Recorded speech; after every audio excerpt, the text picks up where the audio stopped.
Well, it was a test, and the Democrats failed it. In fact, the party of decency bungled their State of the Union behavior so miserably, they had no choice but to commit to the bit even further today. Pot, meat kettle.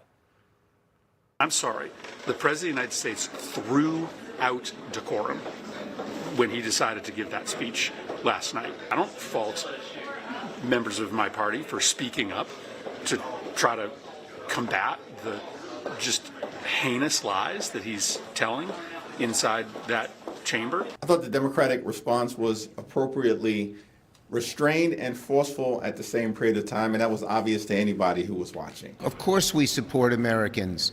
We're not going to be a prop in Donald Trump's little show. Well, the president gave a career-defining speech last night, a comeback story for the ages. He had his signature quips, but overall he focused on strength, the economy, global dominance, an unapologetic America First message. Yet the stench of Democrat spite was overwhelming, summarized by this one moment. If you agree with this statement, then stand up and show your support. The first duty of the American government is to protect American citizens, not illegal aliens.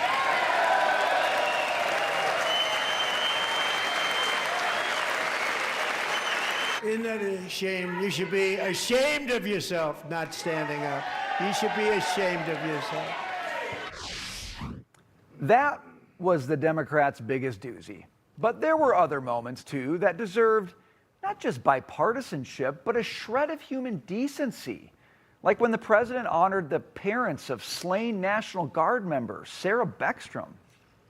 Or when Irina Zarutska was commemorated in front of her sobbing mother, the Ukrainian refugee who was murdered by a repeat offender out on no cash bail in North Carolina. The Democrats stayed seated. The vice president is not pleased, revealing what he witnessed.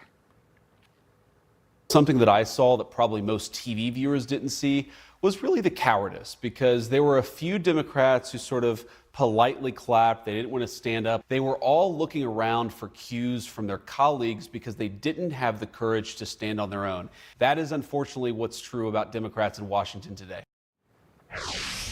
And to add insult to injury, the Democrats' loyal media minions were all too willing to mirror the same behavior. If you were brave enough to flip over to some of that coverage, you would have seen this sad mockery of the president's touching moments, awarding medals to American heroes. It was like an award show. You get a medal, you get a medal, you get a medal. He utilized almost like these game show type moments where you're seeing awards being presented. There was the circus entertainer part where he was bringing out unrelated people in vignettes. Let's bring in Florida Congressman Greg Steube. Congressman, nice to see you tonight. You know what gets me? If I can just latch onto that last clip. She was talking about like a circus performance or something in relation to a 100-year-old war hero getting a Congressional Medal of Honor. Congressman, you know, you can talk about partisanship all you want. As an American, I'd just like to see people we entrust to lead us and to speak about the issues of the day have a shred of integrity. Your reaction? Yeah, I mean, it's just so disgusting. Like you had a guy who's 100 years old who served our country on a secret mission, shot down a bunch of Russian airplanes and was awarded the Congressional Medal of Honor, and it's a circus entertainment. And then you had another veteran who's going to turn 100 on July 4th this year who served our country that was given an award. Then you have an individual that saved like over 150 people during the floods in Texas. Then you had the brave pilot who flew the mission, one of the pilots that flew the mission into Venezuela, who was wounded so bad that he almost passed out and was bleeding in the helicopter, who was awarded the Congressional Medal of Honor. And this is just circus entertainment to the Democrats. I mean, these are true American heroes who are being recognized on the largest stage in America in front of all of America watching.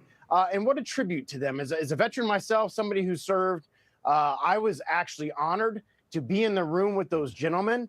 And I thought it was a great tribute for the president in front of all of America and in front of all of Congress to honor them for their service to our great country. Congressman, I think you're absolutely right. All of those honorees deserve a lot more respect and dignity from folks that are elected to represent the American people in Washington, D.C. And to add some further kind of insult to injury, you know, the Democratic response to the State of the Union, let's just talk about that for a moment, from Virginia Governor Abigail Spanberger. I thought it was so interesting, Congressman, and I want your thoughts on this, how she made kind of a moment out of her speech to talk about Democrats pursuing affordability as her own state and Democrats across the country are pursuing tax hikes on American people. How much more disconnected can Democrats be from the reality of the moment? Yeah, she's raising tax. She's only been in office like a couple of months, and she's raising taxes on Virginians. You have Gavin Newsom raising taxes on gas so that the lowering of the gas, they can't see the increase, the lowering of those prices.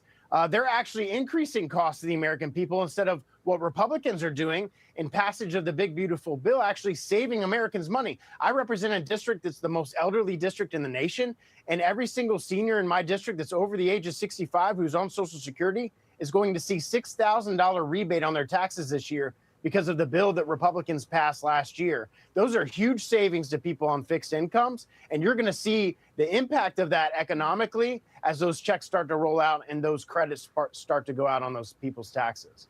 All right, let's talk about something good, Congressman. By the way, I loved that speech last night, and I thought everybody who got a shout out and got an award totally deserved it, and I think it was just a masterful performance. But on the policy side of it, the president talked about health care a little bit, and he says he wants Congress to codify some of the ideas he has around taking funds that used to go to insurance companies through Obamacare and instead sending them directly to Americans for like a health savings account. He talked about price transparency too. As a free market guy, Congressman, I love those ideas. Now, I don't know how you put them together into legislation. Talk about what you think you can do. Yeah, I've had a bill for the last 2 years called the Access Act that would do exactly what the president wants to do as it relates to HSAs. It allows the money to go to HSAs so that Americans can choose how they want to spend that money instead of that money through the ACA, through the Obamacare tax credits, going directly to insurance companies. So I have a bill I sent on the committee that deals with this issue. Hopefully we're going to move this through the process. I appreciate the president's support on this issue because hopefully that'll push things to get this bill passed. Those are the type of things that we can do to show everyday Americans savings on their health care, savings on their drug prices. It will do great things. So the bills are already there. I've worked on that for a couple of years. All we have to do as a Congress is get them out and pass them. Then what's been the holdup, Congressman? Clearly, it's been a priority of yours, mirroring what President Trump wants to see. What has been the headwind that has prevented this from moving forward? Yeah, I think you'll see a health package this year, although that's going to be partisan just because now if it wouldn't have been Trump that would have thought of it, it probably would be bipartisan. But because we're taking money away from the ACA tax credits, it's not going to be. So it's going to require all of the Republicans to stay together on it as it moves through the process. Hopefully, with the push from the president, that'll get the chairman of the committee to move the bill through the process. We can see it on the floor. But it's just the way that the Congress works. The bill's been filed since the beginning of session, so hopefully we can get that done for the American people this year. All right, well, we'll see if Republicans can hang together on that. Congressman, great to see you. Thanks for being with us tonight. Thank you.